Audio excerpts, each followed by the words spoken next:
Dobrý deň, priatelia, relácie Hurá do záhrady. Rača je mestská časť Bratislavy, ale tí skôr narodení si ju ešte pamätajú ako známu vinohradnícku obec. A práve v tomto inšpiratívnom prostredí dnes budeme realizovať zaujímavý vinohradnícky dvor. Dnes sa dozviete, čo je to kamenica a aký je rozdiel medzi stolovým a muštovým viničom.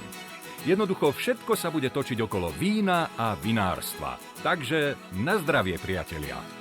A aby som nezabudol, nebude chýbať ani záhradná poradňa s Jankou.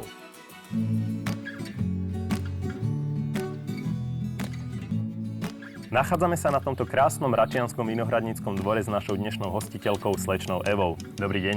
Dobrý deň. Máte nejakú konkrétnu predstavu o tom, ako by sme to tu mali stvárniť? Áno, konkrétnu predstavu máme. Nakoľko ja som vyrastla v tomto dvore, tak mám k nemu veľmi srdcový vzťah a aj s ohľadom na to, že môj starý otec je vinár. Áno. A väčšina rodiny sú aktívni alebo pasívni vinári, lebo všetci máme radi vínko, tak je tu určitá predstava o tom, aby ten dvor spĺňal alebo skladal takú úctu aj vinohradníckej histórii. S tým, že sú tu určité prvky, ktoré by sme chceli zachovať a ktoré by nám vyhovovali v rámci aj priestoru na relax. To pred nami je borovica, ktorú by sme určite chceli zachovať. Máme k nej taký citový vzťah. Áno, jasné. Chceli by sme, aby tu bol kúsok trávnika na nejaký teda ten relaxačný priestor a za nami sa nachádza orgován, ktorý je už vraj jeden z posledných vračí, takže s ohľadom na požiadavku mojej maminy by sme ho nechali, aby teda aj ona mala Určite. ako obyvateľka tohto dvora určitú radosť z toho. Samozrejme, to sú veci, ktoré tuto určite zachováme. Od tej borovice smerom k teraske by sme nechali práve ten trávnikový priestor. Určite by tu nemal chýbať nejaký vinohrad. Predpokladám, že bude to len zo pár koreňov viniča, ale asi to nebude skôr nejaká muštová odroda, ale by som to videl skôr na niečo také stolové. A určite tie prvky, nejaké súdy by sa tu mali objaviť, prípadne nejaký list na hrozno. Prípadne s nejakými kvetinkami tie súdy. Určite to takto nakombinovať. Tak čo, slečná Eva, môže to takto byť? Môžeme sa do toho pustiť? Jasné, môžeme, tešíme sa, poďme na to. Poďme na to. Dnes sa záhradný architekt Peter môže naozaj pohrať s prvkami, ako sú vínne súdy, vinársky lis, alebo aj účelná výsadba hroznorodého viniča. Vdýchnuť tomuto dvoru pôvodného vinohradníckeho ducha je naozaj výzva. Cesta k dokonalému výsledku nebude vôbec jednoduchá. Najprv je nutné odstrániť pôvodný nevzhľadný trávnik z príjazdovej cesty, ale aj zo záhonu. Na rad príde zastrihnutie borovice, ktorá má podľa priania majiteľov ostať na svojom mieste. Ďalej je nutné odstrániť pôvodné prerastené kry a burinu zo záhonu. Keďže sa jedná o vinohradnícky dvor, svoje miesto tu nájde tzv. Kamenica. Práve sme v štádiu, kedy chalani vytvárajú kamenicu. Kamenica je v podstate vo vinohradoch skládka akoby kameňa, ktoré ľudia volakedy z vinohradov vyťahovali kvôli tomu, aby mali uľahčenú prácu, neničili si pracovné náradie a podobne. A vytvárali sa tzv. Kamenice. Takáto kamenica často po viacerých rokoch bola poprerastaná rôznymi skálničkami alebo prirodzene rastlinkami, ktoré sa tam pouchycovali. A my sa dneska budeme snažiť takúto kamenicu vytvoriť trošku tak umelo, ale hodí sa nám práve do tohoto nášho konceptu. Veľmi dôležitá vec, na ktorú by som rád upozornil, je to, že sme použili túto nopovú fóliu. Je to špeciálna ochranná fólia, pretože tuto budeme dosýpať zem, v ktorej bude zasadený vinič.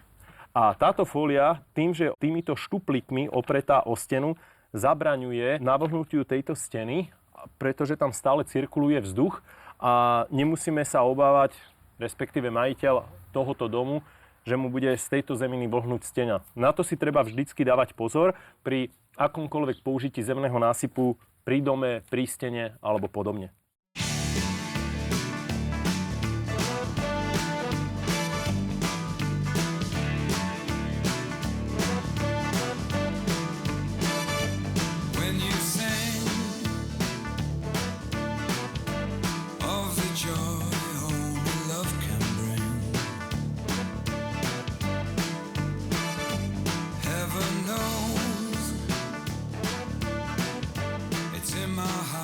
Za mnou je veľká žltá stena, ktorú potrebujeme nejakým spôsobom rozbiť a opticky znížiť, aby celkovo ten priestor pôsobil trošku útulnejšie. Preto som tu vymyslel takú drevenú konštrukciu, po ktorej sa bude popínať vinič a jednak opticky zníži túto stenu a na druhej strane podtrhne vlastne celý charakter tejto úpravy, ktorou je primárne práve tento vinohradnícky dvor. Drevená konštrukcia na vinič je vopred nameraná a upravená našim skvelým spolupracovníkom stolárom Jarom Vaškom. Ako inšpiráciu sme si vzali za vzor drevené dvierka na elektrometre, ktoré si opaľovaním predčasom upravil sám majiteľ. Konštrukcia na vinič bude zmontovaná zo smrekových hranolov, ktoré sa najprv opaľujú plameňom. Pri práci s propambutánovou fľašou postupujte veľmi opatrne, alebo túto prácu prenechajte odborníkom. Intenzita opálenia je na vašom zvážení, no aj tu platí, menej je viac. Keď sú hranuly takto pripravené a vychladnú, namerajú sa rozostupy budúcej konštrukcie. Následne sa do zeme nabijú kotviace oceľové hroty, do ktorých sa neskôr vložia drevené hranuly a zaistia sa skrutkami.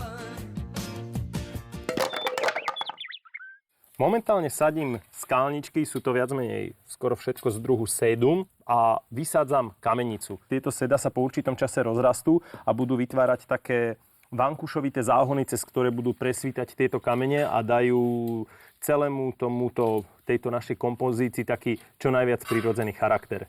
Pre túto výsadbu som zvolil dva najbežnejšie používané druhý set. Jednak je to sedum kamčatikum a sedum akre. Obidve kvitnú žltým kvetom, akurát v prípade seda kamčatikum je tu trolinku väčší list, ale principiálne platí to, že sú to veľmi náročné rastliny, znesú úpek a preto aj v takýchto skalných alebo kamenných kompozíciách vyzerajú veľmi prirodzene.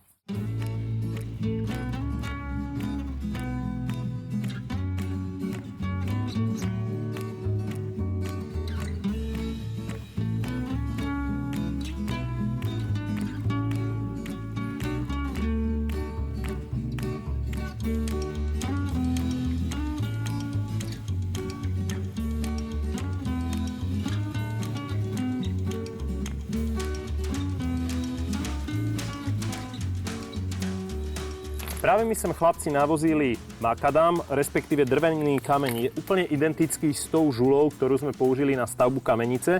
A práve aby sa to tvarilo celé čo najprirodzenejšie, je v rôznej veľkostnej frakcii, to znamená od úplne drobných kamienkov až prakticky po takéto kamene.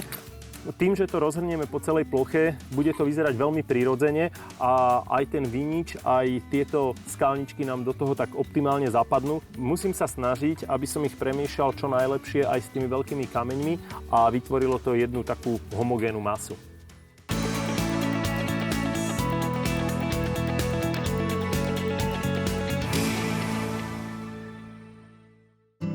Dobrý deň, po týždni vás opäť vítam v našej záhradnej poradni. Ak máte chuť a dostatok miesta, zhruba od konca júla do septembra je vhodné obdobie na množenie muškátov. Platí to nielen pre previslé formy, ale aj pre tie vzpriamené kríčkovité.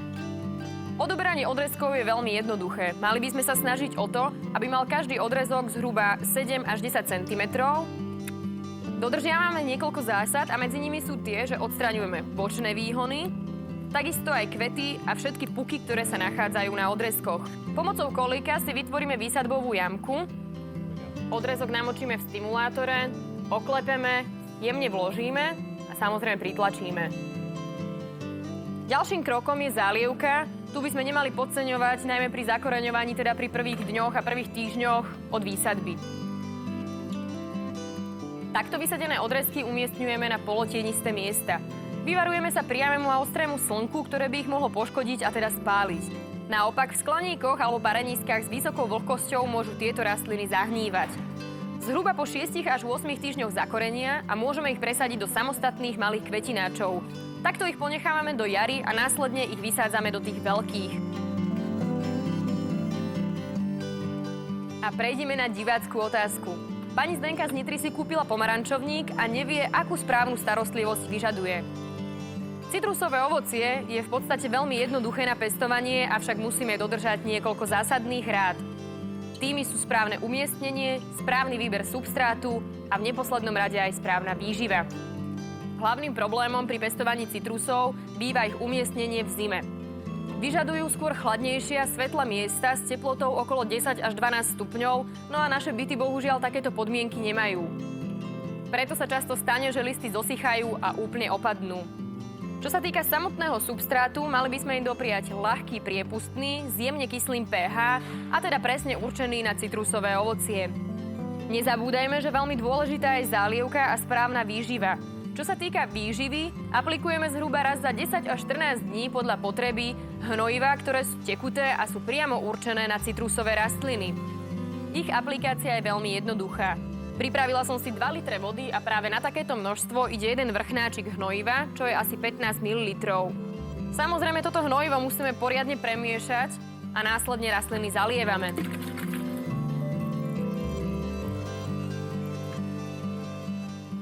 Pripomínam, že citrusy obľubujú, ak ich letníme. To znamená, že od jary do jesene ich umiestňujeme na vonkajšie stanovište, na polotienisté miesta. Samozrejme, táto téma je veľmi obšírna a určite sa k nej vrátime v niektorej z následujúcich relácií. Na dnes je to odo mňa všetko a teším sa na vás opäť o týždeň. Dovidenia.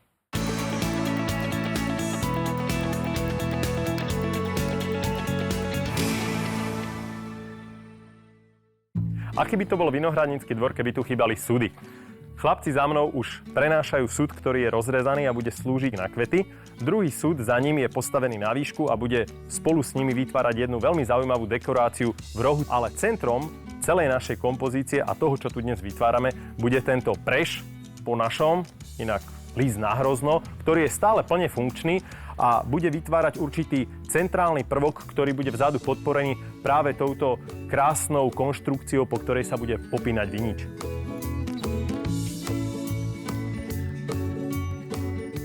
Momentálne ideme robiť jeden veľmi netradičný kvetináč. Bude z tohoto nádherného dreveného barikového sudu, v ktorom zrelo červené barikové víno. Vidíme to ešte podľa tejto nádhernej červenej farby aj usadeného vinného kameňa po stenách suda. Ale najprv, preto aby nám tam rastlinky, pokiaľ ich budeme zalievať, nezahnili, treba na spodok vyvrtať drenážne otvory, ktorými bude prebytočná voda z kvetináča odtekať preč. Peťo, poprosím ťa.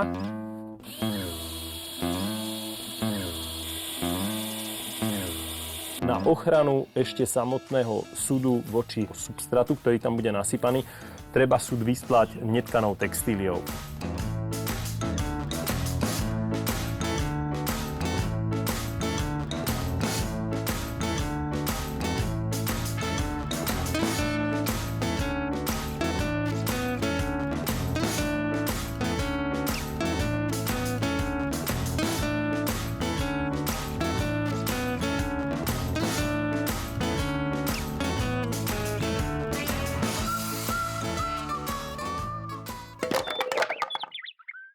Nosnou rastlinou dnešnej realizácie je stolový vinič. O nej nám viacej povie špičkový odborník na túto tému, pán inžinier Ruman. Dobrý deň. Dobrý deň. Aké sú to vlastne stolové viniče, alebo aký je rozdiel medzi stolovým a muštovým viničom? Zásadný rozdiel je teda ten, že z tých muštových odrôd robíme vínko. Áno. A tu rozoznávame odrody biele, z ktorých robíme biele víno, a odrody červené, z ktorých teda vyrábame červené víno. Oproti tomu stojí veľká skupina tzv. Stolových odrôd, ktoré predávajú svojim okom, svojim vzhľadom a svojou neopakovateľnou chuťou. Máme skutočne veľmi veľkú škálu stolových odrôd od najskorších, to sú odrody, ktoré dozrievajú na prelome mesiacov júl-august, a máme odrody neskoré, ktoré dozrievajú až koncom októbra. Preto chcem upozorniť na to, že skutočne človek, záhradkár, nadšenec má skutočne možnosť 3 mesiacov krásneho, vlastného, čerstvého hrozna.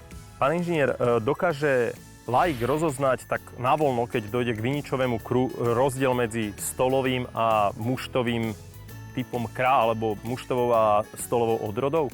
Určite, už na prvý pohľad vlastne tá muštová odroda, toto je klasický veltlínske zelené, čiže najpestovanejšia muštová odroda, menšie strapce, nahusto bobulky v tom strapci. Práve sú v kvete teraz. Práve sú v kmete, menšie listy. Áno. Naproti tomu stolová odroda sa vyznačuje tým dlhý, veľký a riedky strapec a väčšinou aj väčšie také lopuchové listy.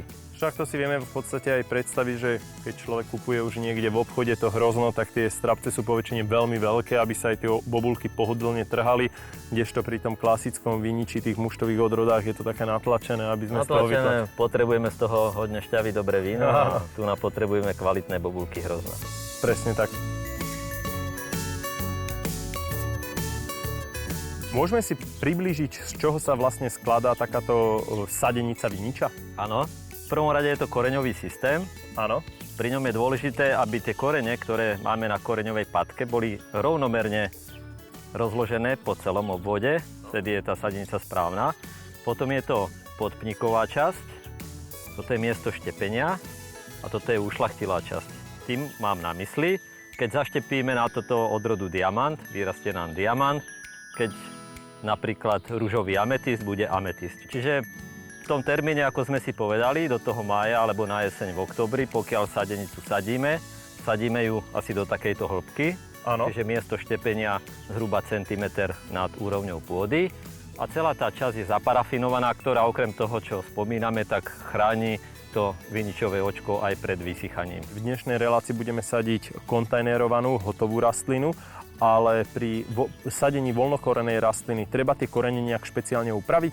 Áno, je to veľmi jednoduché. Ja každému radím, že korene do dlane a všetko, čo trčí z dlane von, zastrihnúť. Čiže jednoduchá pomôcka. 5 až 8 cm zakrátiť, odstrihnúť, namočiť na 6 až 10 hodín do vody a potom môžeme rovno na stanovište do pôdy. Pán inžinier, posledná otázka. Choroby a ochrana viniča. Viete nám to trošku priblížiť? Počas vegetácie listy sú krásne zelené, hrozia nám dve závažné hubové choroby, to je mučnatka a perenospora. Pokiaľ toto nejakým spôsobom zvládneme, tak nič nám nebráni tomu, aby sme dopestovali krásne hrozno.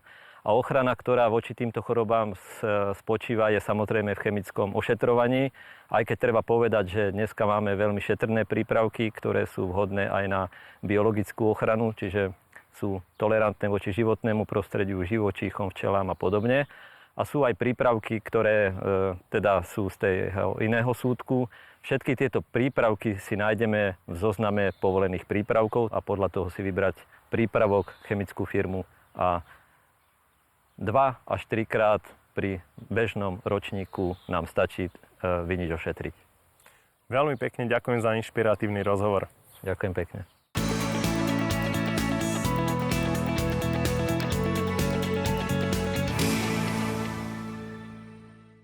Dávam jednu takú záľudnú otázku. Jedli ste už niekedy chimichurri? Chimichurri neviem, či som už niekedy jedla, ale keď ochutnám, dávam určite vedieť, aká je jeho chuť. No, pretože je to taká moderná americká odroda stolového hrozna, ktoré bude tvoriť dominantu práve v tomto stredovom paneli. Za chvíľku si ho spolu posadíme a je to práve odroda, ktorá by mala byť neskorá. To znamená, že už tieto ostatné odrody, ktoré tu máme, sú skôr také skoré odrody, ale keď už to bude vyzerať, že žiadne hrozienko sa nám tu už nebude rodiť ďalšie, tak vtedy príde na scénu práve chimichurri a malo by to byť hrozno, ktoré bude mať veľmi veľké bobule. A chuťovo by malo chutiť v nejakej takej chuti po jablkách. Tešíme sa. Tak poďme posadiť. Poďme na to. V našom prípade to bude sadenie v kontajneri, ktorý je už s prekoreneným viničom a budeme to veľmi jednoducho sadiť, že na spodok výsadbovej jamy dáme trošku záhradníckeho substrátu. Vo všeobecnosti treba brať to tak, že vinič práve preto sa aj pestoval v týchto oblastiach, že pôdy na úbočí Malých Karpát boli vždy veľmi kamenisté a neurodilo sa tam prakticky vôbec nič okrem toho viniča a ten vinič bol veľmi, veľmi nenáročný. Takže substrát sme dali na dno jamy. Teraz sa pokúsim vyťahnuť ten vinič tak opatrne, aby sme nepoškodili jeho koreňový bal. Posadíme ho zhruba do tej istej výšky, ako bol v kontajneri. Osypeme substrátom. Treba dávať veľký pozor na tieto mladé letorasty, kým vychádzajú z tohoto očka, preto tzv. Aj zelené práce, ktoré sa robia ako otrhávanie zálistkov a podobne, treba robiť veľmi opatrne, aby sa nepoškodil tento výhon, lebo z neho pôjde vlastne budúci vinič. Ako náhle tuto už budeme mať natiahnutý drôt, tak pomaličky po tomto drôte bude ten vinič ťahaný na jednu a na druhú stranu a bude nám vytvárať tzv. Vedenie na záclonu, kde tie budúce strapce hrozna budú takto pekne visieť dolu. Bude to veľká pohoda to oberať a chutnať. Vinič by sme mali posadený. Na začiatku by sme mu mohli pomôcť prihnojením hnojiva, ktoré je špeciálne na práve vinič hroznorodý. A takto posadený vinič nám už ostáva iba zaliať. Čiže to polievanie by malo byť v akej frekvencii? V takej frekvencii teraz napríklad tesne po posadení určite takou intenzívnejšou dávkou aspoň raz za týždeň, práve v takomto teplom letnom období. Už myslím, že v budúcom roku by to bolo skutočne len podľa toho, keď zbadáme, že ozaj je veľmi sucho, tak nárazovo zbadáme, že sa mu príliš moc nedarí, že potreboval by zaliať, takže podľa tej kondície tej rastlinky. Dobre, ďakujem. Opálenú drevenú konštrukciu treba natrieť ochranným olejovým náterom, ktorý zabezpečí vyššiu životnosť dreva a zvýrazní jeho opálenú štruktúru. Aby konštrukcia mohla slúžiť na vedenie viniča, treba natiahnuť a vyšponovať nosné drôty, po ktorých sa bude vinič v budúcnosti popínať.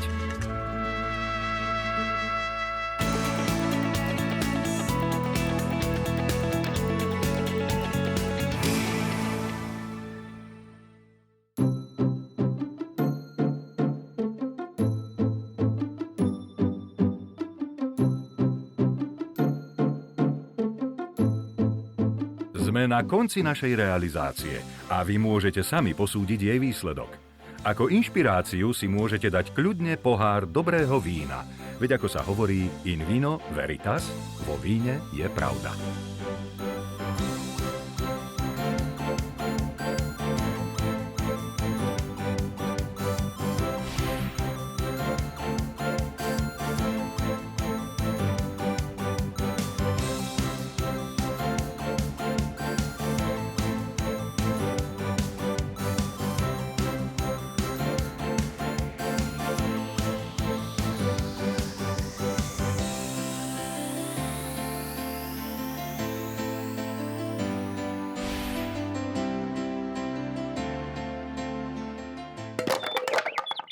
Evka, sme vo finále. Váš dojem?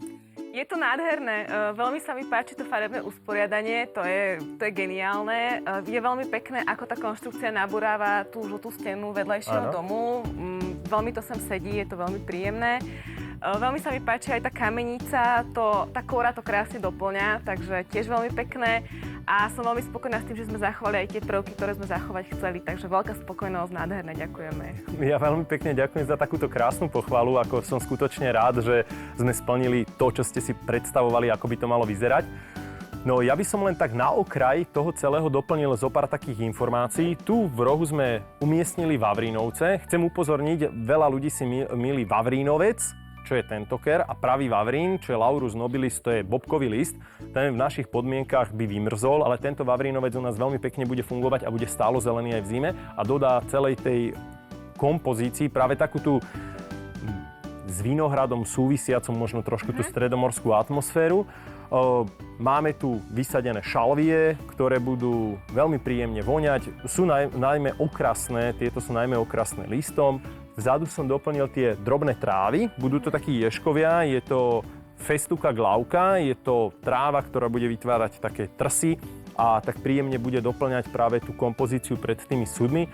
No náš kochlík s muškátmi a letničkami v kombinácii takej zeleno-modro-šedej a kompozícia celých tých sudov a samozrejme tá najhlavnejšia vec, vinič, ktorý keď zarastie celú tú konštrukciu a už sa to tam bude pekne ťahať, tak bude z toho aj ten úžitok. Tešíme sa.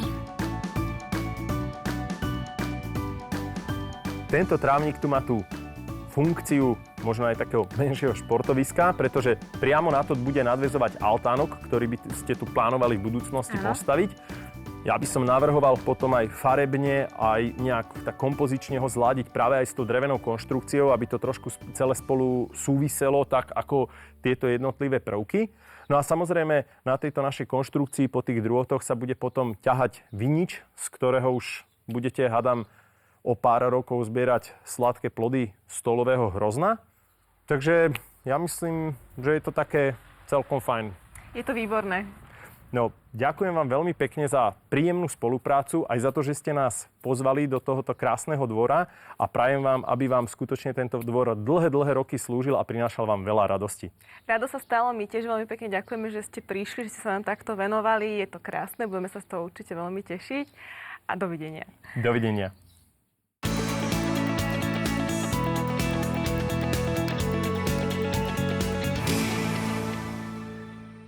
A je tu naša týždňová SMS súťaž. Dnes sme vám predstavili tzv. Kamenicu. My sa pýtame, čo je to kamenica. Po A. Múrik z nahromadeného nechceného kameňa, alebo po B. Silná vinohradnícka polievka. Vaše odpovede posielajte formou SMS v tvare sútas, medzera, písmeno správnej odpovede na číslo 7009. Výhercov odmeníme atraktívnymi cenami od spoločnosti AgroCS a Baumax.